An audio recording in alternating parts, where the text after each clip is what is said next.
Murray Walker is one of the true legends of Formula One. He was known as the voice of motor racing for over 50 years, where he called some of the most memorable races in history, interviewed all of the legendary drivers, and gave us some of the best one-liners to have ever come from the sport. I spoke to Murray about his amazing career and just why he loves Australia so much. Murray, huge pleasure to have you here on the qualifying lap. Thanks, Ben. It's a pleasure to be with you. You're a long way away, but it's great to talk to you because I love Australia. Yes, I know. It's certainly a long distance away, and you do have a bit of a love affair with us here in Australia. Certainly a place that you've visited over the years. I'm surprised you've never moved here, Murray. Well, Ben, I'm an old man now, and it's a big thing to uproot yourself, and all my interests are here. Motorsport is what it's all about in Britain, and Europe is very convenient for me to get to, so it's a bit of a pie-in-the-sky wish. I'd love to be there, but you can't do everything in life. No, that's very true. I mean, you recently celebrated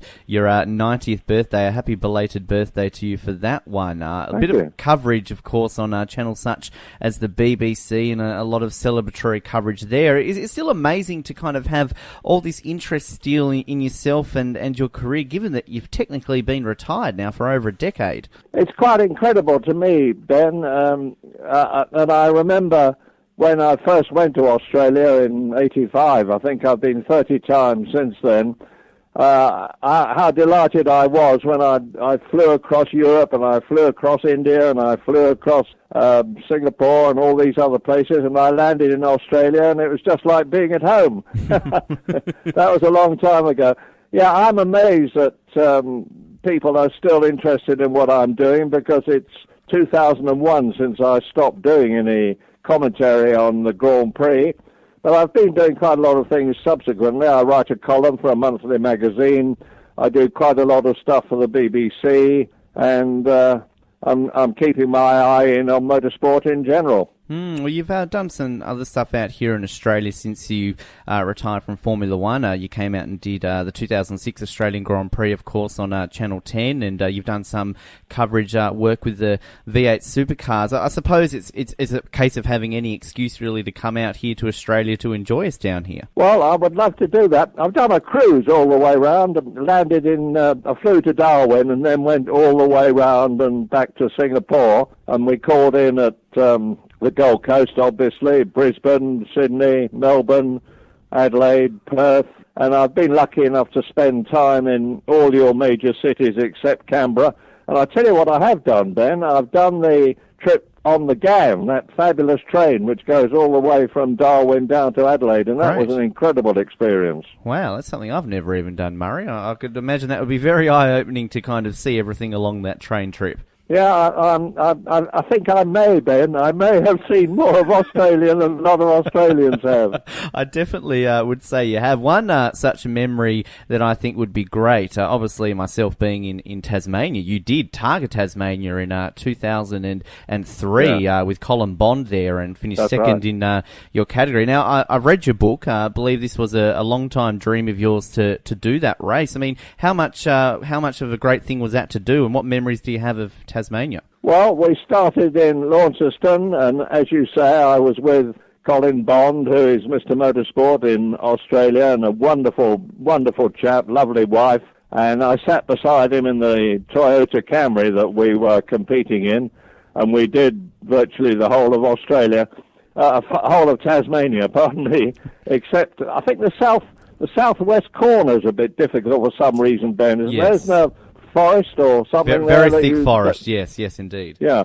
Well, we didn't do that bit, but we ended up in Hobart, so I saw an awful lot of it, and what an absolutely fabulous island it is.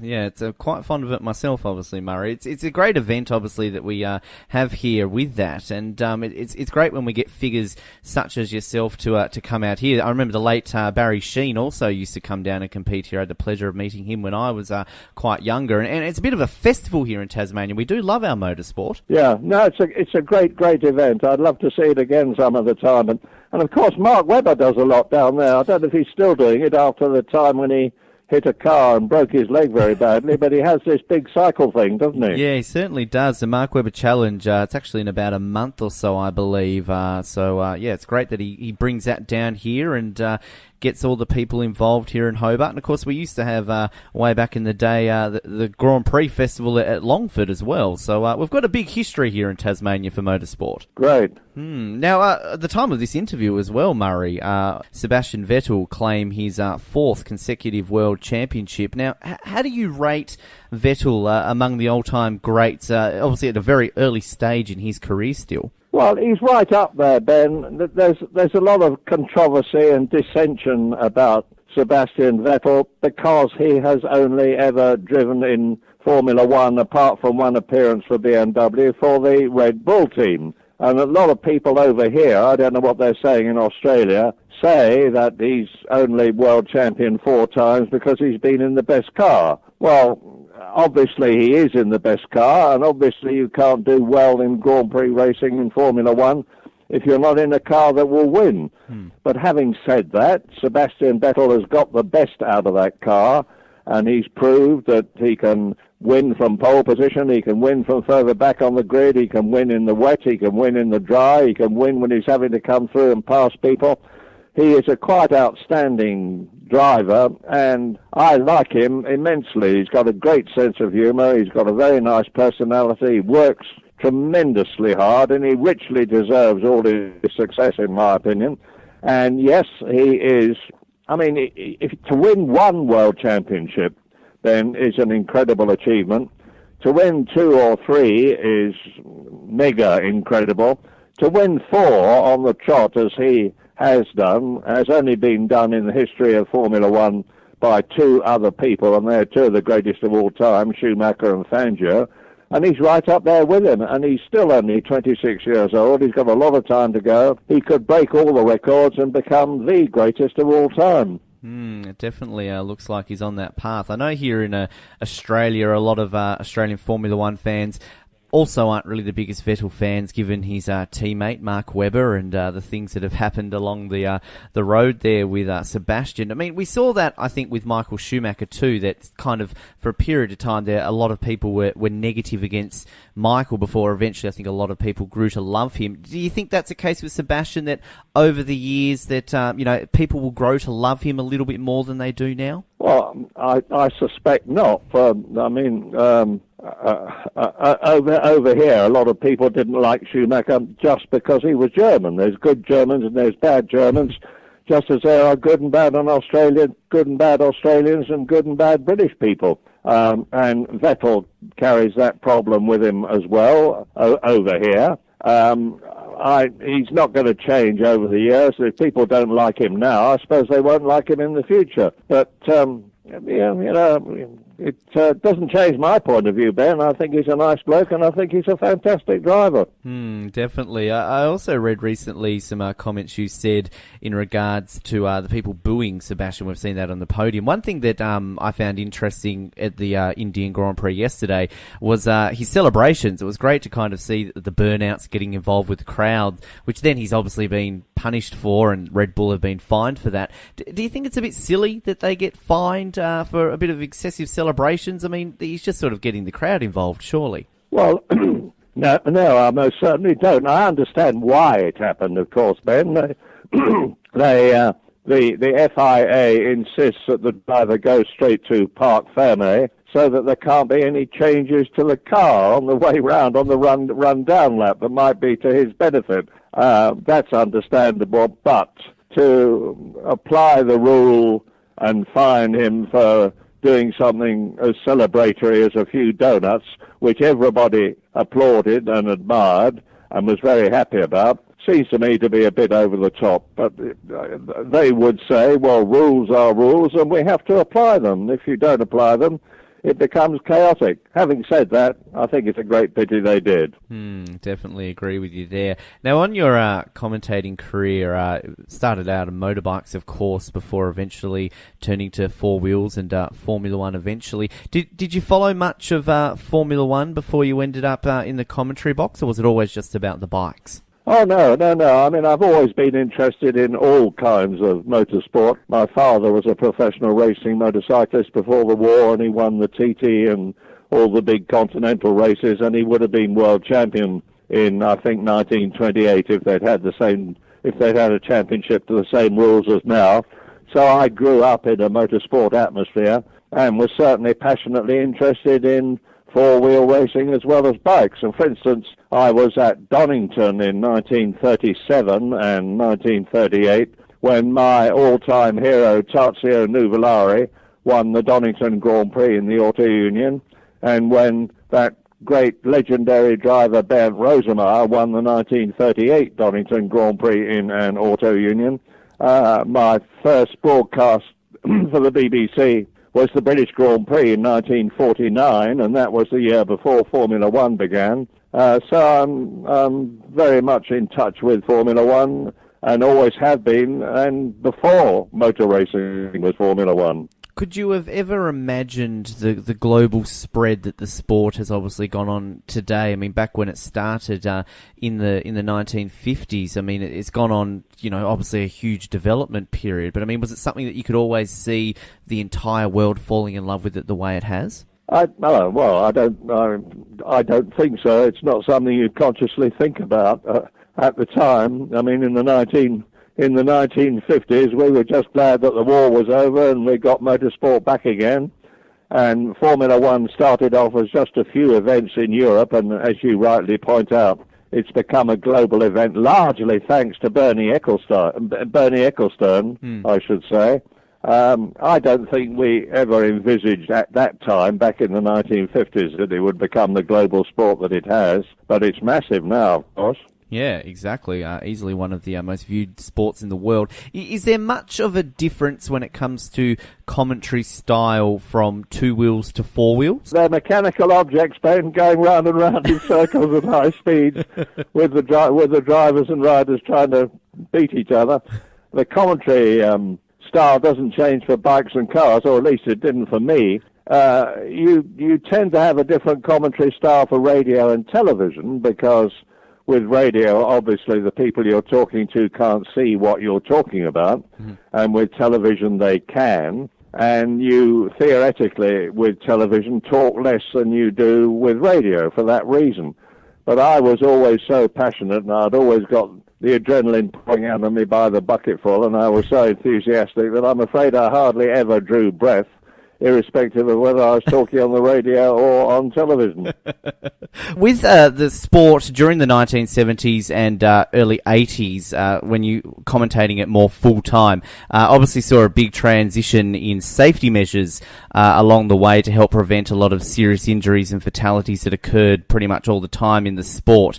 As a commentator, how hard was it for you to have to talk through an accident in an era when most of the time a serious accident would usually result in something quite tragic? Well, obviously very, very difficult indeed. I've had the misfortune to have been commentating on races live when 4 people were killed on separate occasions, the worst of which was Ayrton Senna, of course, when he was killed at the San Marino Grand Prix. And I had seen 3 other drivers crash at the same corner on previous years, different years.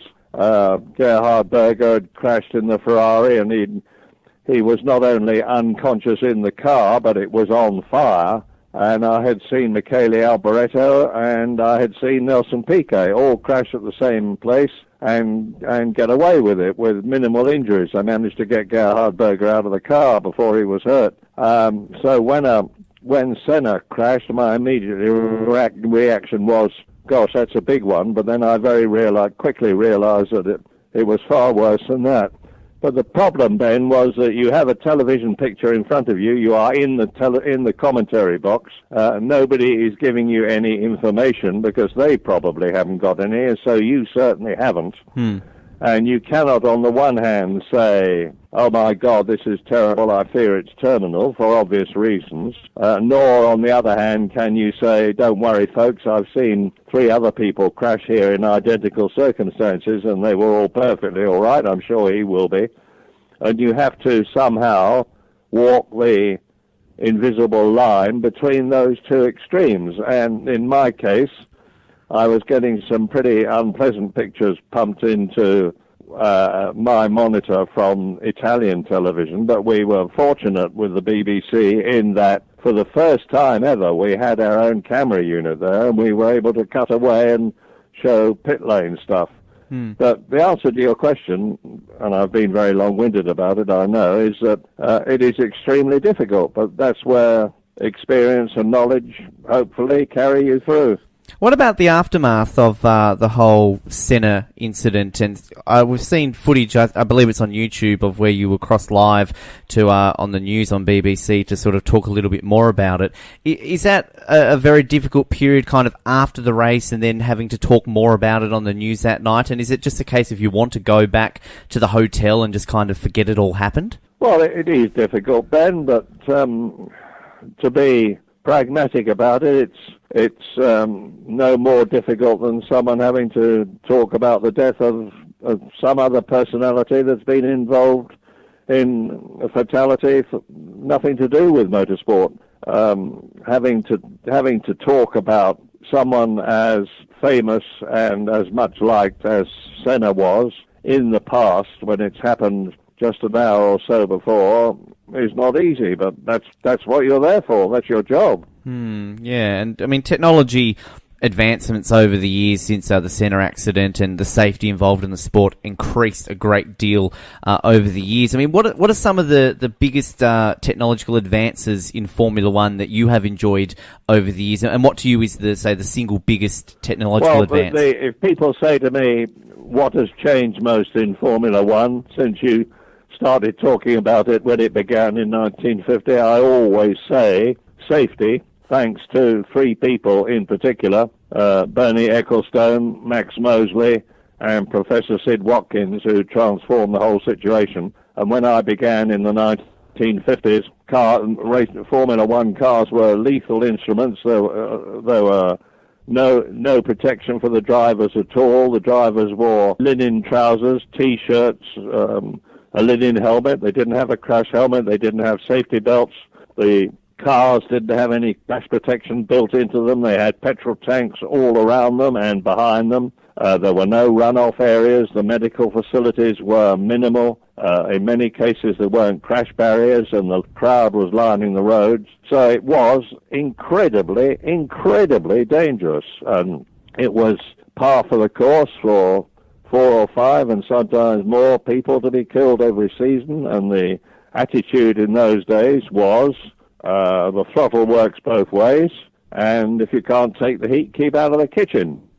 Because the attitudes to death in those days, just so soon after the war, were very different to what they are now. But as a result of all these major moves, it's infinitely safer now. The cars have carbon fiber tubs. The drivers have safety belts. They have 3-layer protection overalls against fire. They have crash helmets. They have runoff areas. They have marvelous medical facilities. There's always a helicopter standing by to take them if there are problems. And when you think back over the recent past, Robert Kubica's crash in the BMW, Felipe Massa getting a spring from Ruben Barrichello's Brawn in his face at about 160 miles an hour. And they've lived to tell the tale with no real damage subsequently. It is quite incredible, and thank heavens, motorsport is infinitely safer now. It will never be completely safe, and there are those who think it never should be completely safe because the element of danger should always exist. But it is so much safer now that it's hardly recognizable. Do you think with the amount of safety that is involved in the sport now that it makes drivers take more or less risks? I think they undoubtedly, there's not a shadow of doubt about it in my mind, that they take more risks because they know they can get away with them, or they know they're almost certain to get away with them. I mean, I have talked many times to Sterling Moss about this, and he said in his day and in Jackie Stewart's day, you would never dream of taking the liberties and banging wheels that they do nowadays, because you would know that at best it would be result in a serious injury, and at worst it would be terminal.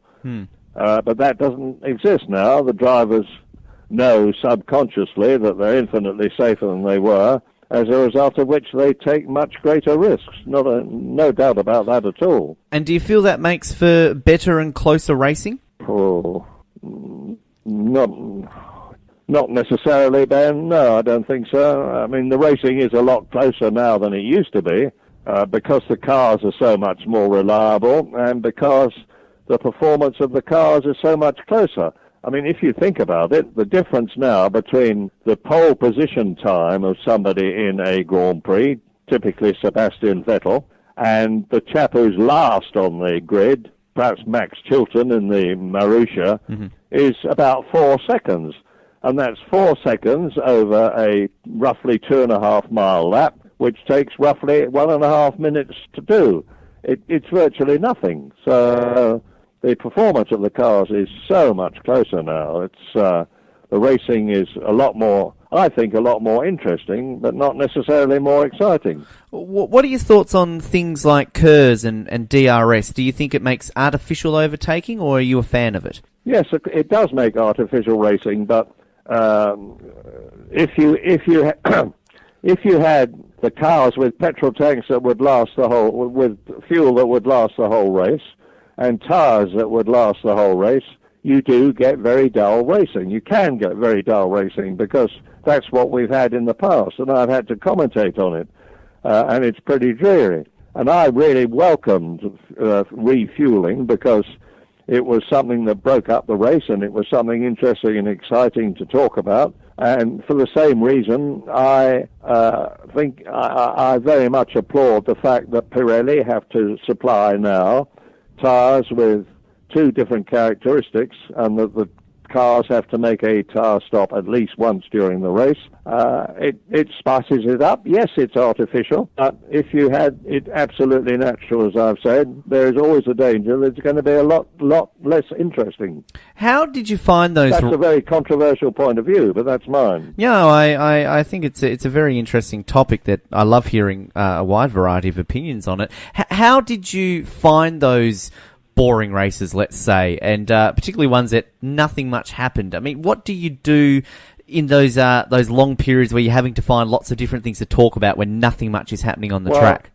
You've used the word, Ben, I wouldn't use about Formula One, and that's boring.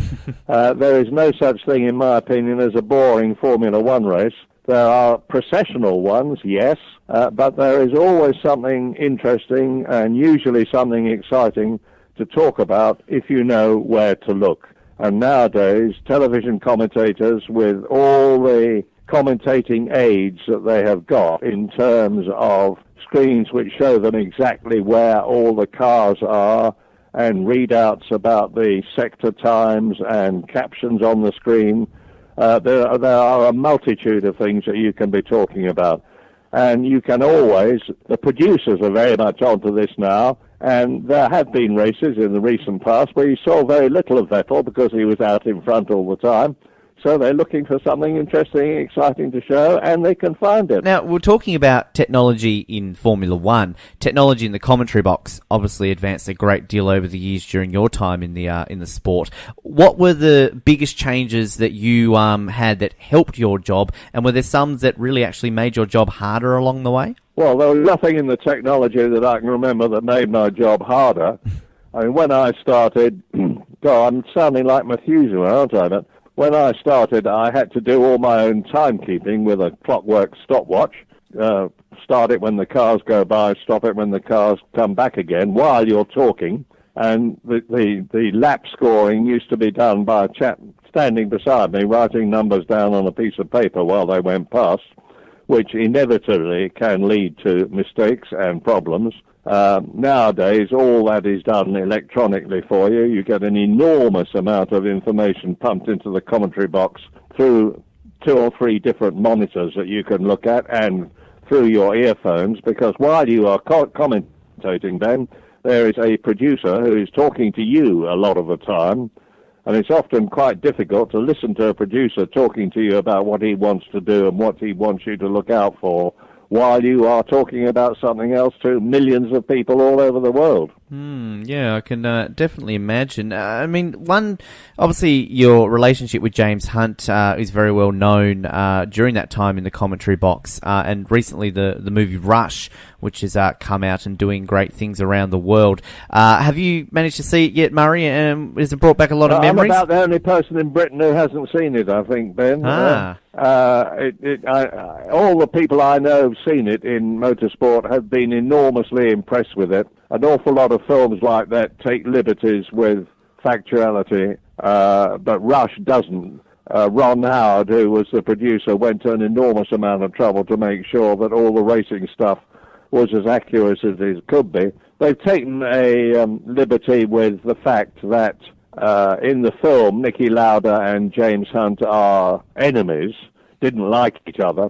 In fact, they were great personal friends and liked each other very much, to the extent of, at one point in their lives, sharing an apartment together.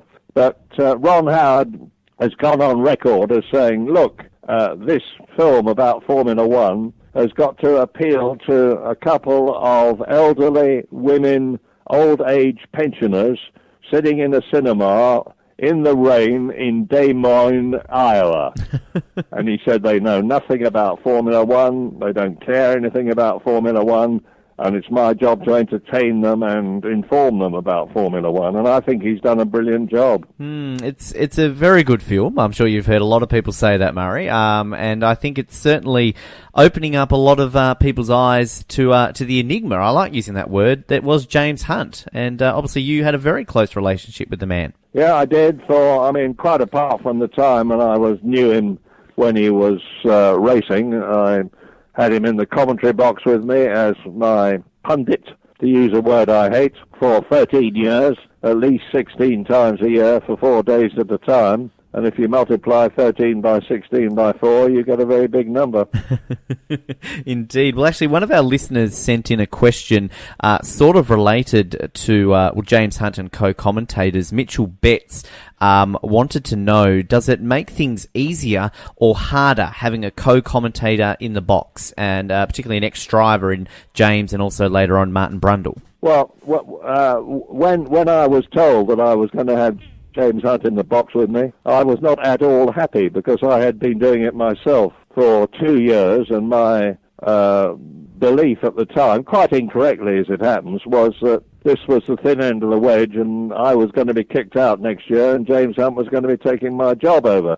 So I wasn't too pleased about it. But as time went on, I realised that it made an awful lot of sense to have two people, particularly if one of them has been there and done that, as James Hunt and Martin Brundle, for instance, have both done, because you have one commentator then whose job it is to tell the story of the race, and you've got another expert whose job it is to tell you the nuances of what is going on that is technical or tactical, that someone who hasn't done it, like me, wouldn't necessarily know. And if you can work together, and actually James and I did work together very well, and Martin Brundle and I worked together extremely well because we got on very well with each other and we had our respective strengths and weaknesses, that is an ideal situation. It's much better than having just one person droning on all the time. What did you think, or how did you think Martin went as sort of the lead commentator when he was with DC during the BBC period? Well, I mean, this is not just me saying it. Martin has said that he, in his opinion, wasn't as good a commentator as he is a pundit and presenter, and I wouldn't argue with that. Having said that it by no means suggests from me that I thought that Martin was inadequate. I thought he did a very good job indeed. Definitely. And with the state of Formula One coverage at the moment, we're seeing a lot of pay-per-view services out there. Sky Sports F1, obviously in the UK, is a very big channel and very popular. Do you like the way that this is sort of heading, with people paying to watch the sport, or would you prefer to remain on free-to-air? It's essential that Formula One stays on free-to-air, Ben, because Formula One depends on money and vast quantities of it. The money comes from sponsors, and sponsors want exposure on the box, and you get, certainly in this country, you get the majority of your exposure by being on a free-to-channel provider. That's the BBC or ITV. Sky TV cover Formula One absolutely brilliantly. They do a magnificent job, but their audience is minuscule compared with the BBC's, and for that reason, so that as many people as possible can see what is a great sport, I feel that it's absolutely essential that it should always stay free to air. Definitely agree with you there. Speaking about the global spread of the sport and the travel that obviously gets involved with that, how hard did you find it to adapt to those long periods away from home, say the wife and everything along those lines? And did you ever get used to it over the years? Very, very hard indeed. And I do not have children, Ben, so it must have been a lot easier for me. But nowadays, the Formula One season starts in March and ends in November, and there are more long-haul races than short-haul races, and the majority of the teams come from Europe, so they're involved with an enormous amount of extremely stressful travelling with all the jet lag and time changes that are involved, and it's very, very demanding physically and mentally. And then they've got on top of that enormously stressful and demanding jobs. So the burnout can be considerable. I don't know what the answer to it is, because Bernie Ecclestone is set on having as many long-haul races as he can, because he wants to make it a worldwide sport. For instance, he's going to Russia next year, and thank heavens it is now in America, and there are other countries that are forming up who want it. And it's quite probable that teams in future will have to have two sets of personnel so that they can rotate all the events and keep the travel stress down to the absolute minimum. Definitely going around the world there a great more deal. Just a couple more and we'll wrap it up here, Murray. Now, Murrayisms, obviously very much known around the world. We've all got our favourite Murrayisms. Do you have a favourite Murrayism at all, Murray? And do you have a Murrayism that you just want to forget? The car in front is absolutely unique, except for the one behind it, which is identical. And there's nothing wrong with the car except it's on fire. They're classics, and we've played a few of them across the years on the show. Another listed question, actually, that we got to Michelle Terminello on Twitter wants to know, do you miss having Adelaide on the F1 calendar, and would you love to see it back instead of Melbourne? Oh, dear. Well, I'm stirring up a hornet's nest if I start talking about that. We loved being in Adelaide. When I say we, I mean Formula One in general. We were there from, 85 until 96. And I think Adelaide is a beautiful city with lovely people and an excellent circuit, magnificent spirit of enthusiasm supporting the race, and the organisation and administration were always immaculate, laid back and friendly. We loved going to Adelaide. I'm sure people like going to Melbourne just as much. The Albert Park circuit is terrific. There is the same sort of spirit there. If I was driven to the wall, Ben, and I'm not going to be able to get to Australia this year, maybe it's just as well. But if I was driven to the wall, I would say I would marginally prefer to be in Adelaide. But that is no reflection on Melbourne or Melburnians or the course or the climate or anything. It's just a marginal personal preference, which I think actually would be shared by most people in Formula One. I definitely think the old historians would agree with you there. Also, Murray, too, we know you've had some health battles this year with your hip and the cancer diagnosis. Just an update. Is everything going along smoothly? How's the health at the moment? Oh, yeah, thanks very much. I fell over and broke my pelvis, and I was on crutches for 16 weeks, and that's knitted together. It's almost right now. And I was diagnosed with lymphoma, which is a kind of blood cancer. But I've managed to avoid the chemotherapy because my condition has improved so much. I've had a couple of checks since then, and it's still okay. And they say it could go on like that for the rest of my life, so I'm just keeping my fingers crossed, Ben, and hoping that is the case. Definitely, fingers crossed, and all our well wishes on this side of the world, mate, and hopefully that all goes well there. Now, the final question I'll ask you today, it's a listener question, Leon Antic, and thanks to everybody who did send in some questions today for Murray.